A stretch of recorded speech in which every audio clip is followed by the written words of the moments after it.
Hello tout le monde et bienvenue sur le podcast Optimiste et Zen. Je suis Aurore, la fondatrice d'Optimiste et Zen et je suis coach en développement personnel et professionnel. J'ai créé ce podcast afin de vous aider à vous détendre et à développer votre bienveillance envers vous-même. Chaque semaine, vous retrouverez des épisodes pour vous détendre et vous donner de l'énergie avant de commencer votre journée, ou alors vous apaiser le soir avant de dormir, vous donner les clés pour reprendre le contrôle de votre mental et de votre vie au quotidien. Nous travaillons ensemble pour que vous réussissiez à gérer vos émotions, votre stress et à booster votre confiance en vous. Hello les optimistes et bienvenue pour un nouvel épisode du podcast. Aujourd'hui, c'est un nouveau format, ça va être une interview de Claudia, personal trainer. J'ai adoré échanger avec elle. Le but des portraits, c'est de vous permettre de voir aussi des personnes que vous connaissez peut-être sur les réseaux d'un autre point de vue et de découvrir un petit peu plus sur ce qui se passe dans leur enfance ou dans leur vie actuelle et de se rendre compte que finalement, être optimiste et zen, c'est bien la même chose pour tout le monde. Je vous laisse avec cette interview et je vous dis bonne écoute. Bonjour Claudia. Salut Aurore. Trop contente de te recevoir aujourd'hui sur le podcast. Merci à toi de m'accueillir. En tout cas, ça me fait très plaisir. Super. J'ai trop envie d'échanger avec toi. J'adore ton parcours. Donc déjà, est-ce que dans un premier temps, tu pourrais te présenter ? Bien sûr, je pense que ça peut aider. Hein.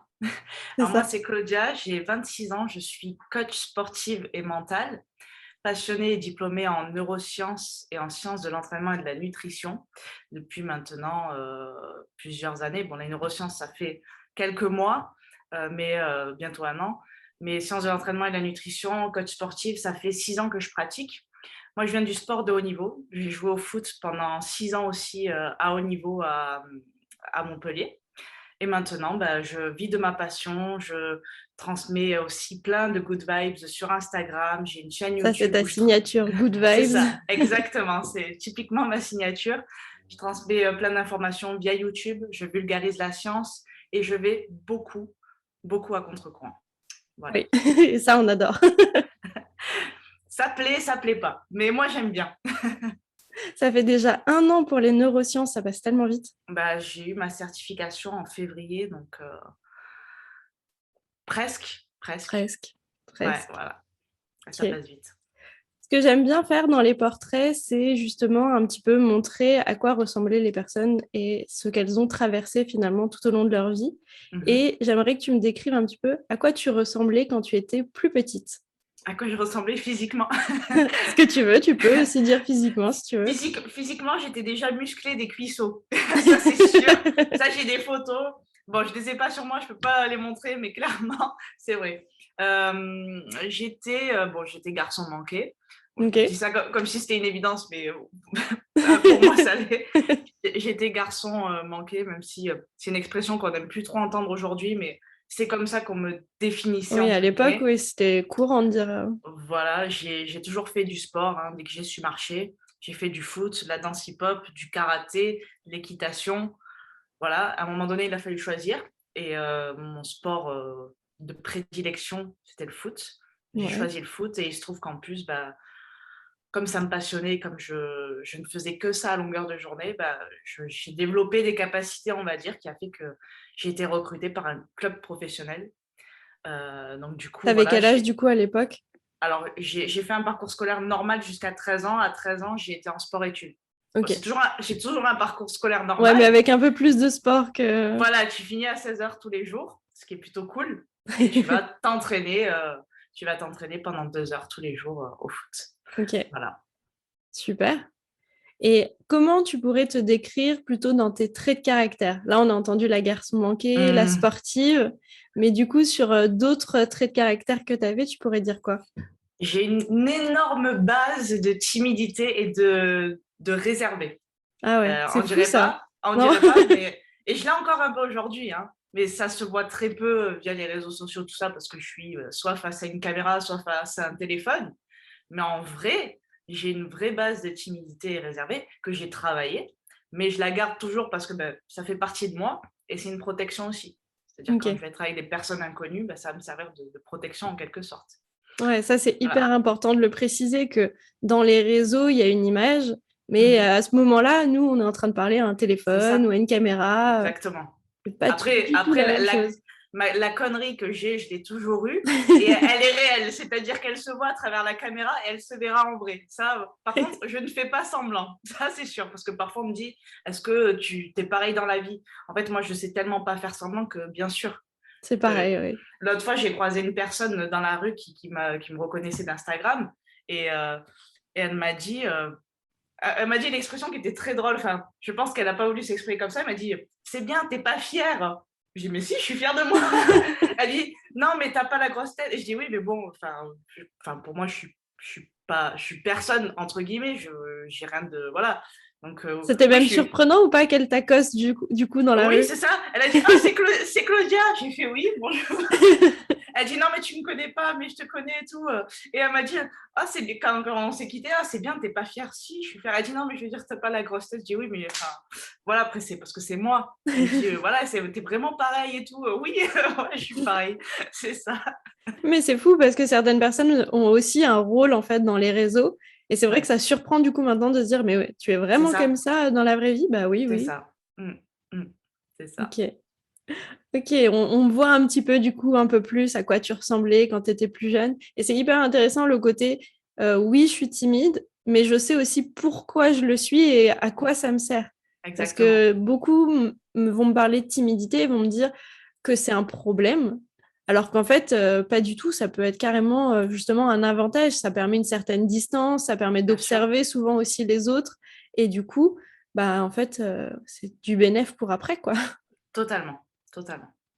Est-ce que justement au cours de, on va dire, cette pré-carrière, et ça y est, quand tu étais en sport-études et tout, est-ce que tu as vécu un échec qui t'a formé plus que les autres?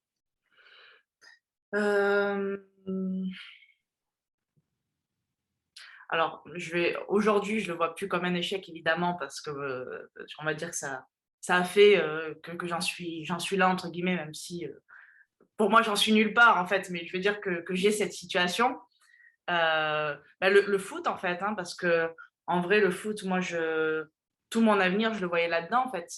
Et à un moment donné, il a fallu arrêter. Enfin, ça a été un choix, hein. Ça a été un choix de ma part, mais ça a aussi été un échec de me dire, bah, t'as pas fait la carrière que tu imaginais, en fait. C'était ça, l'échec.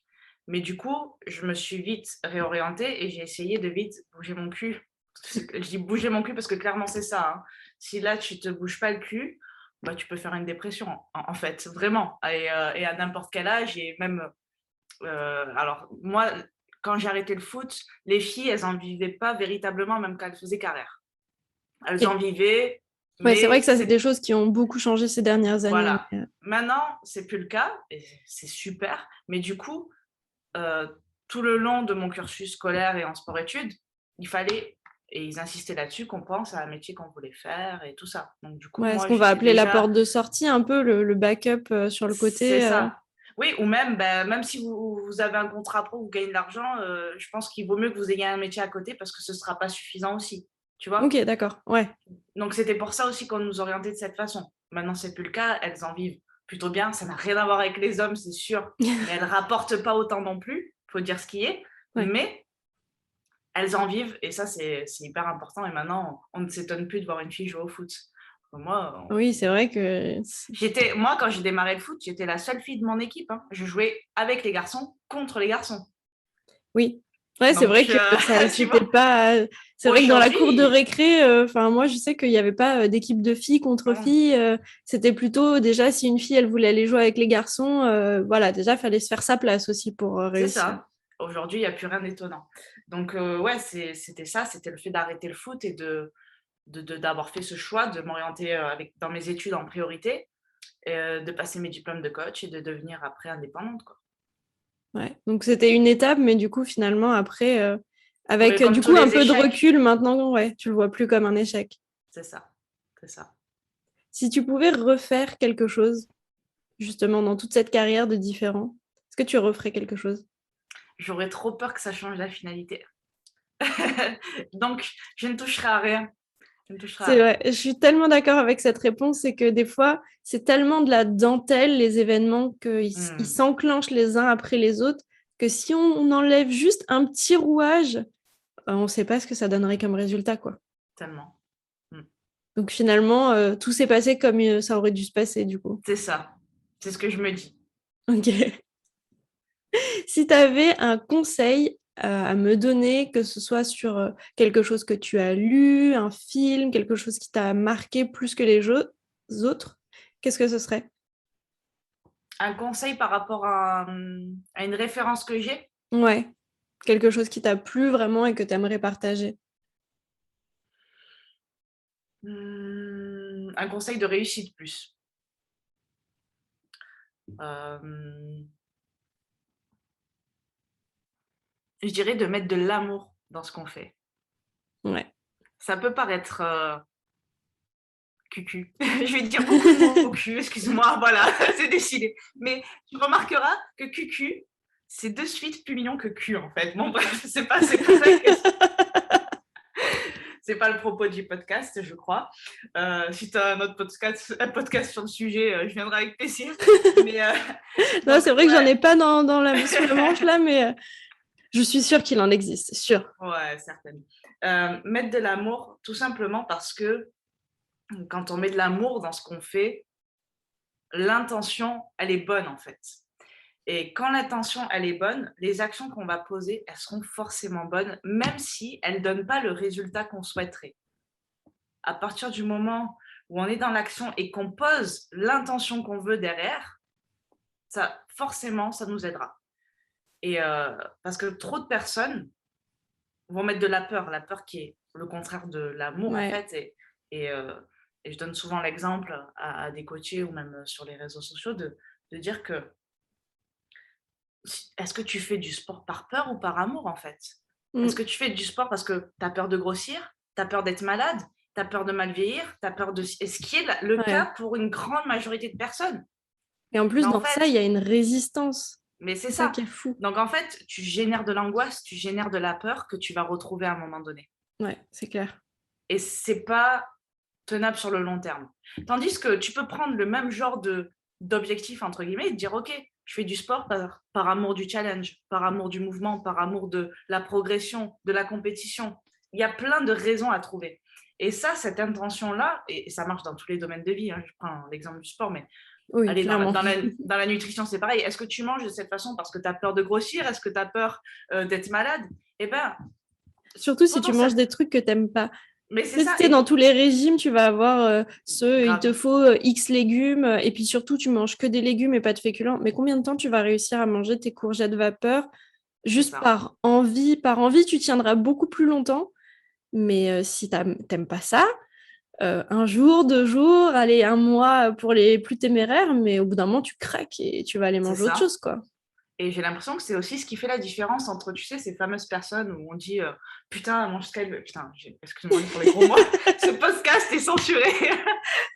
Putain, il C'est mange ce pas qu'il grave, veut. normalement, c'est des adultes, donc ça ira. Ça va. Juste enlever les enfants autour. Ouais, voilà. Écoutez avec les écouteurs. Et mange, ou elle mange ce qu'elle veut, elle prend pas un gramme. Mais Elle le c'est fait, ce qu'elle veut, justement. elle le fait avec amour. Toi, Ouais. tu manges pas ce que tu veux et tu le fais avec peur. Et ça, on va me regarder, genre, alors oui, d'accord, il y a la balance énergétique, le fait de consommer moins de calories que ce qu'on dépense. Mais croyez-moi que le stress que vous allez générer par la peur, il va jouer énormément sur ça. C'est Donc ça. voilà. Mais en plus, en fait, ce qui est aussi important, c'est que dans l'énergie justement de l'amour, va y avoir ce que tu dis, ce moteur, cette énergie en fait, parce que ça C'est vient ça. nous ressourcer et nous pousser. Alors que quand on est dans la peur, on est dans la résistance. Donc en fait, on est en train de puiser sur nos ressources, on est en train un peu de tirer sur la corde.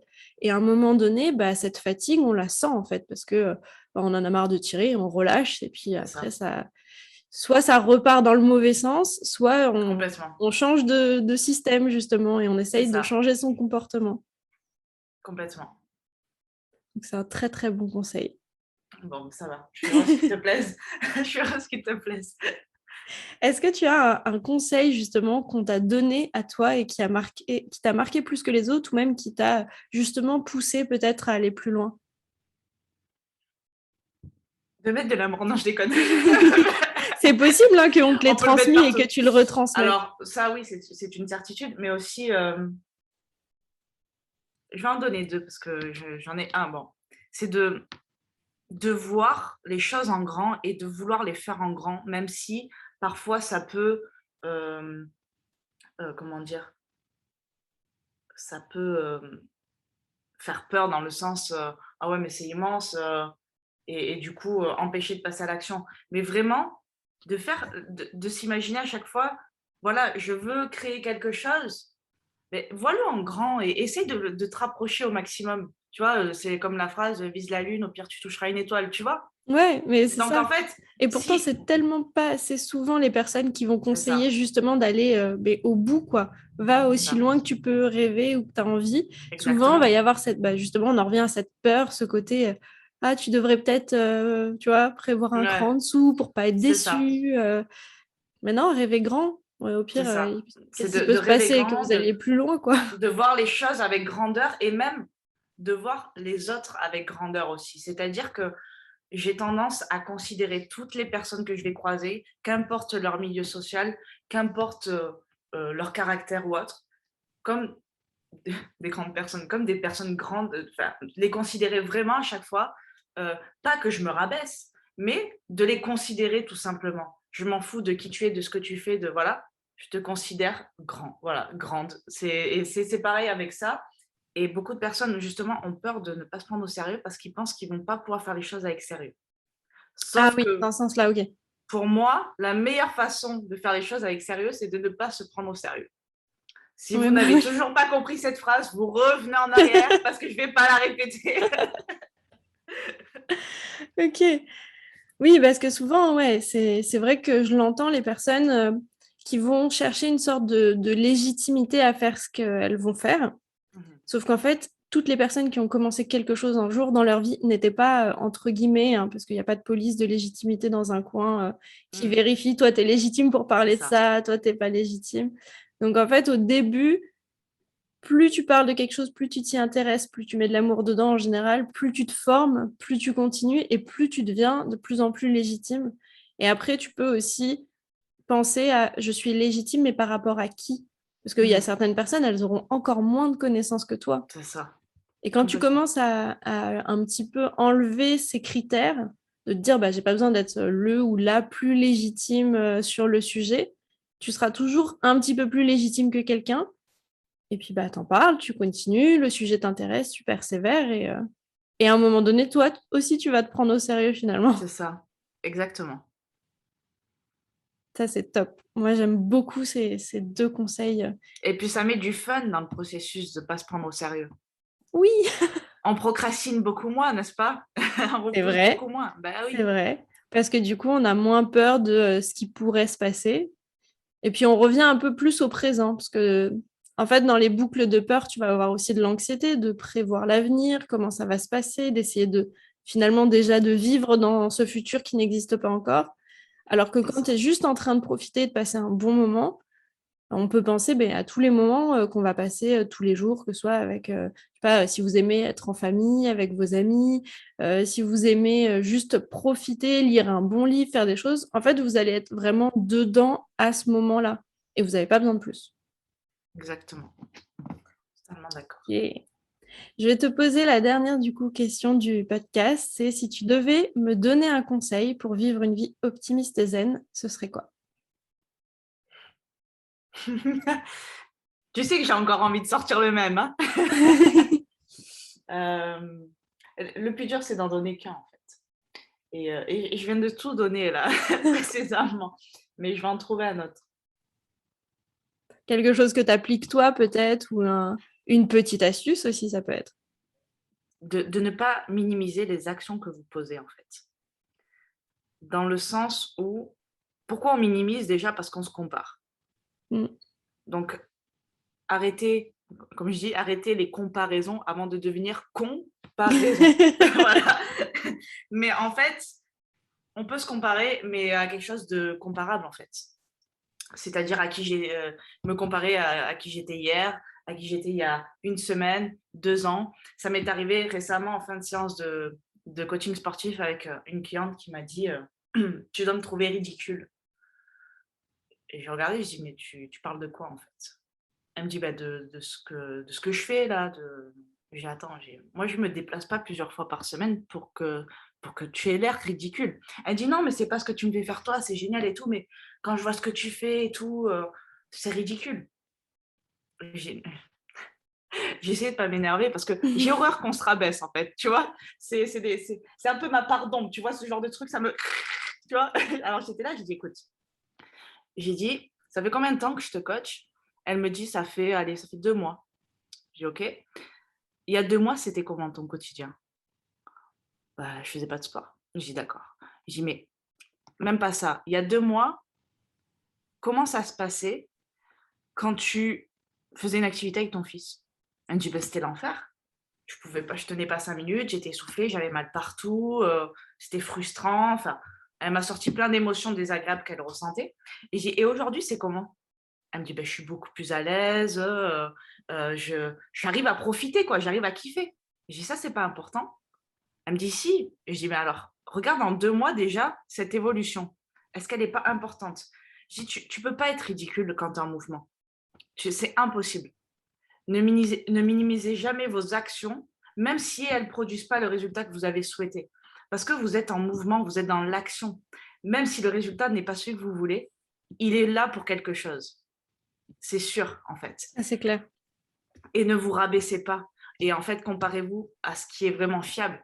Je lui ai dit: «Moi, t'en sais rien comment j'étais il y a plusieurs années en arrière, hein. Tu sais pas, quand j'ai commencé». Et j'ai dit: «En plus, moi, c'est mon métier». Je dis: «Donc heureusement que, que j'essaye d'envoyer du lourd un peu, mais c'est pas tous les jours le cas non plus, tu vois?» C'est pas tous les jours le cas et moi aussi, parfois, il m'arrive de me dire: «Putain, je suis une merde», tu vois? Mais et c'est pas bien, mais je suis humaine, alors même si je sais que, il faut éviter ce genre de paroles envers soi, mais parfois ça arrive, on va pas se mentir et Ouais. c'est OK. Mais juste, voilà, vous êtes en mouvement, personne n'est ridicule dans le mouvement. Aucun mouvement n'est inutile. Le mouvement, c'est la vie et dans tous les domaines de votre vie. Donc juste, soyez OK avec ça et dites-vous: «OK, je suis en train de bouger, je suis dans le mouvement, dans le sens où j'ai envie d'aller. Je sais les actions nécessaires pour parvenir à ce que je veux. Je peux pas être ridicule. Je peux pas, me rabaisser comme ça». Donc c'est ça, ne minimisez pas vos actions. Ouais. Je suis fascinée, j'écoute, avec forte attention Plus parce que mettez de l'amour, plus mettez du oui, fun, voilà. Tout et ça, là, vous aurez la recette du gâteau parfait. c'est ça, mais tellement. Oui, parce que c'est vrai que souvent dans la comparaison, on va comparer avec une perception. Mmh. Moi, c'est ce que j'explique à mes coachés, c'est que tu te compares à une perception que tu as de quelqu'un d'autre. C'est-à-dire Mmh. qu'à aucun moment tu es dans sa tête, à aucun moment tu peux savoir ce qu'il pense, ce qu'elle fait, d'où elle vient, d'où elle est partie. Tu n'as pas du tout toutes les clés en main. Tu peux juste voir ce qu'elle te montre de l'extérieur. Donc déjà, c'est une image quand même qui va être un peu contrôlée. Et en plus de cette image-là, toi, tu vas l'interpréter avec tout ton filtre de pensée, toutes tes croyances, toutes tes habitudes, ton échelle aussi de valeur, parce que, par exemple, pour toi, je sais pas si on parle de poids, genre soulever 5 kilos, waouh, c'est génial, ou soulever 5 kilos, ah non, franchement, c'est pas assez. Et Mmh. ça, c'est ta perception des choses. C'est ça, Donc, tu te exactement. compares à une perception que tu as créée de quelqu'un où tu sais même pas si ce que tu vois est vrai ou pas. Parce que ça se trouve, il Totalement, te montre qu'il est hyper confiant, hyper à l'aise, alors qu'à l'intérieur, il en peut plus, il a qu'une envie, c'est de rentrer chez lui. Donc, complètement. vraiment, moi, je leur demande soit va poser la question à la personne, si c'est quelqu'un Mmh. que, genre, que tu admires, quelqu'un qui est dans ton entourage, demande-lui comment il fait, comment elle fait. Parce que souvent, tu vas apprendre des trucs de fou. Et tu vas te dire, quoi, toi, t'es timide? Mais j'y pensais pas. Mmh. Ouais, c'est ça. Et une fois que tu as ces éléments-là, ramène-les Mmh. à ton échelle à toi et à où tu en es aujourd'hui. Parce que peut-être que tu n'en es pas au même chapitre. Peut-être que la personne, justement, que tu admires souvent, elle va être un petit peu, entre guillemets, devant toi parce qu'elle est déjà là où toi, tu veux aller. C'est ça, Donc, en comprenant comment elle a fait ce chemin-là, là, ça va peut-être t'aider à y aller, du coup. exactement, c'est ça et c'est comme, ce que tu dis, ça me fait penser aux personnes qui ont peur du regard des autres ou qui se sentent jugées et en fait, c'est parce qu'elles-mêmes, elles se jugent, quoi Ouais, et ce qu'elles voient quand elles ont l'impression d'être jugées par les autres, c'est juste leur, c'est l'effet miroir un petit peu de se dire: «Mais en fait, c'est moi qui me juge, cette personne, elle pense à autre chose, quoi». Enfin, elle s'en moi, fout j'adore complètement. challenger ça en coaching parce que on va vraiment projeter quelque chose sur des personnes de notre entourage ou des Projection. personnes qu'on ne connaît Mmh. pas. C'est ça. Et si on creuse vraiment, si on se met à la place de cette personne, eh ben on va se dire, mais est-ce que je me poserai cette question sur quelqu'un, moi, un jour dans ma vie ou pas? C'est ça. Moi, j'ai des personnes, un souvenir comme ça de quelqu'un qui rentre dans un métro et cette impression que tout le monde te regarde. Alors que dans le métro, les gens, ils sont sur leur téléphone ou alors ils vont te regarder, mais tu ne sais Surtout en pas ce qu'ils 2021. pensent. Surtout que tu ne sais même pas pourquoi il te regarde. Ça se trouve, il est en train de se dire, ouais, j'aime trop ta veste. Ah, tiens, il a une coupe sympa. Ah, est-ce que c'est mon pote? Ah non, il y ressemble pas. C'est ça, ils pensent totalement à autre chose. Et en salle de sport, c'est pareil. Ouais, Tout en le monde salle s'en de fout sport, de ce que ouais. tu fais, de tes mouvements, de tes trucs.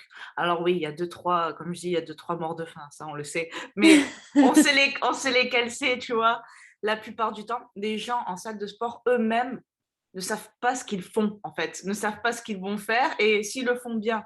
Alors, ils n'ont pas que ça à faire de se demander si toi, tu es en train de bien faire le truc, si ton legging, il est troué ou autre. En fait, ils s'en foutent complètement. Même Ouais. si toi, si tu as cette impression, c'est que toi, tu te juges ou que tu juges les autres aussi. Et ça, c'est pas grave, hein. C'est OK. C'est ça. Et C'est puis OK, quand il tu es en faut en salle prendre de conscience et sport, tout. quand tu es en salle de sport à Paris, tu es plutôt en train de te demander, tu penses qu'il en a pour longtemps ou pas? Parce que j'ai Ouais, besoin c'est de la ça. machine. C'est ça, en fait. Ouais, je connais pas ça, moi, en province, mais c'est vrai qu'à Paris, c'est ça. Ouais, non, à Paris, c'est ça. Et puis, du coup, tu demandes, tu tournes. Tu vois, genre, moi, par exemple, avant, aller demander à quelqu'un, est-ce qu'on peut tourner sur la machine? Non, moi, j'aime pas. Je veux pas Ouais, parler c'est aux gens. ça. C'est ça. Bah, petit à petit, en fait, tu te rends compte que, bon, bah, les gens, ils sont à la salle pour faire leur sport, que, ils sont en train de faire leur truc et que finalement, ça, c'est une habitude de salle de sport qui passe très bien, tu vois. C'est ça, exactement. Donc, il faut se challenger tous les jours et on a tous besoin de se Très challenger. bon conseil, ça aussi. Ouais, on avance petit à petit, une chose à la fois. Ouais, c'est ça. Ok, je te laisse le mot de la fin. Est-ce que tu veux rajouter quelque chose? Good vibes. Good vibes. Parfait. Voilà, je crois que c'est Merci bien, non? beaucoup. Oui, Merci à toi. à bientôt. À Bye. bientôt. Ciao. J'espère que cet épisode vous a plu. Vous pouvez retrouver tous les contacts de Claudia dans les notes du podcast et évidemment laisser un petit commentaire ou une note au podcast pour le faire découvrir à de plus en plus de personnes. J'espère que ce nouveau format vous a plu et moi je vous dis à la semaine prochaine.